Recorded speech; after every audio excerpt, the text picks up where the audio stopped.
the success of Metroid Dread and a renewed interest in the franchise of Metroid with the upcoming anticipated release of Metroid Prime 4, I think it's an interesting time to take a look back to where this franchise started with its first release on the Nintendo Entertainment System. So let's take a look back at Metroid for the NES. Helmed by Nintendo's Research and Development 1, who were the developers behind the original Mario Bros. And Excitebike, along with Intelligent Systems, began development of a new type of action platformer for the NES. By combining the word Metro and Android together, they came up with the name Metroid. This new platformer was produced by the late Gunpei Yokoi, who would go on to develop many other games, along with creating the Game Boy, and Hiroji Kiyotake as the character designer behind the main protagonist, Samus Aran. They wanted the eeriness of the world of Metroid to stand out, so they decided to take inspiration from the sci-fi horror movie by Ridley Scott, Alien. Unlike the strict workflow found later on with more developed productions, the development of Metroid was described as free. The composer might give input on how the graphics of the game could look, or the designers would give input on how a composition might go. This was also how Samus was changed into a woman late into development, as one of the developers thought it was a neat idea at the time.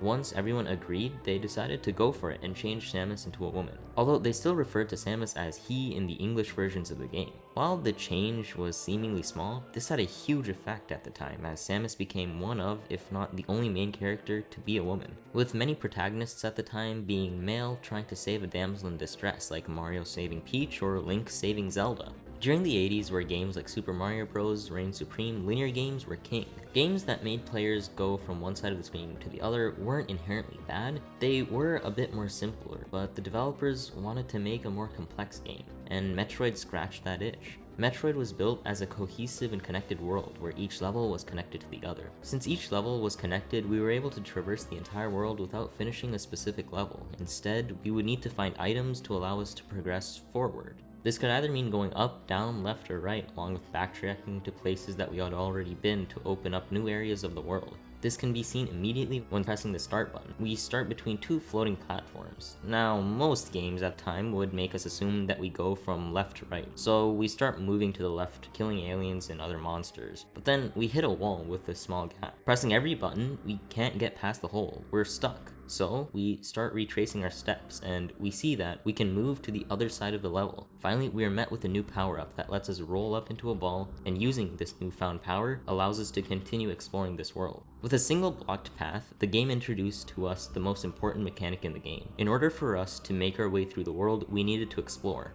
everywhere. This also seems like a good time to talk about the world of Metroid. This game takes place in an open world, where we can control Samus as we move through caves connected by doors and elevators. Our goal is to hunt the evil space pirates, which are the two bosses Kraid and Ridley, along with the main villain Mother Brain. Moving through the cave system, we encounter new abilities that can upgrade our movement, like the Morph Ball, allowing us to squeeze through tight places, or weapons such as the bombs, which allow us to place bombs while in the Morph Ball state, to break open hidden passages. The dangers of the world not only lies in the mysterious caves, but also its denizens, where aliens walk, fly, and shoot at us. Killing these monsters yields us ammo for our weapons, along with giving us more energy to fuel our health. The story of Metroid starts off in a distant future, where the space pirates, who are the main antagonists of the game, attack a Galactic Federation space research vessel to seize creatures known as Metroids. These Metroids can latch on to any living creature, draining its life to survive. The space pirates' goal? Creating biological weapons, using these alien organisms, and wiping out all those who oppose this antagonistic faction. To break into the stronghold of the space pirates, the best bounty hunter for the job is hired, Samus Aran. Her goal? To destroy the space pirate base along with killing Mother Brain, a grotesque monster that controls the defenses for the space pirates' fortress. Samus must venture into the complex cave systems of Zebes, locate the pirates, and defeat Kraid, an ally to the space pirates, along with their fierce commander Ridley, and finally take out Mother Brain. Metroid was released in Japan on Nintendo's Famicom Disk System on August 6, 1986, and a year later on August 15, 1987 for the North American release on the NES, with Europe getting it a year later on January 15, 1988. The game was a commercial success, selling around 2.73 million units worldwide. Most critics were positive about Metroid, saying that it was a tough yet fast-paced action platformer. They loved the new style of gameplay, where players had to search for items to keep finding new discoveries, along with the detailed sprites and the world map. The game's music was also applauded for its eerie ambiance in the face of the unknown. The game topped many lists of the best Nintendo games, with some feeling that the game was a combination of both the platforming from Super Mario Bros. And the exploration of The Legend of Zelda. This game, while simple to us nowadays, was revolutionary in its world exploration. The ability for us to choose which way to move, what items to upgrade, adds a whole new dimension to the action platformers of the day. With Super Mario Bros., we only had to move from left to right to complete our goals, but the ability to block off certain parts of the world until we had certain items was unique in a time where everything was a bit more laid out. This created a new, more dynamic way to make action platformers.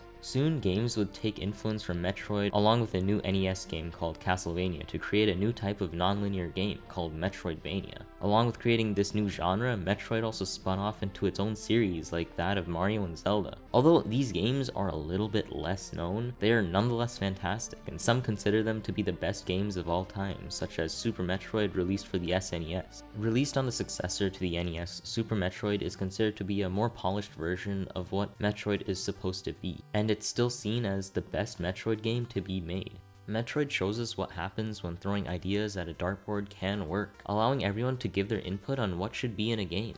They allowed new ideas to flourish instead of retreading the same old concepts and mechanics, and Metroid shows that taking a bit of risk allows for new things to be made and, who knows, new genres to be created. All it takes is the ability to throw enough ideas around and see what sticks. This has been the History of Metroid on the NES by Nintendo. Click here if you want to see how the first Pokemon games were developed, and make sure to hit the subscribe button. Thanks for watching.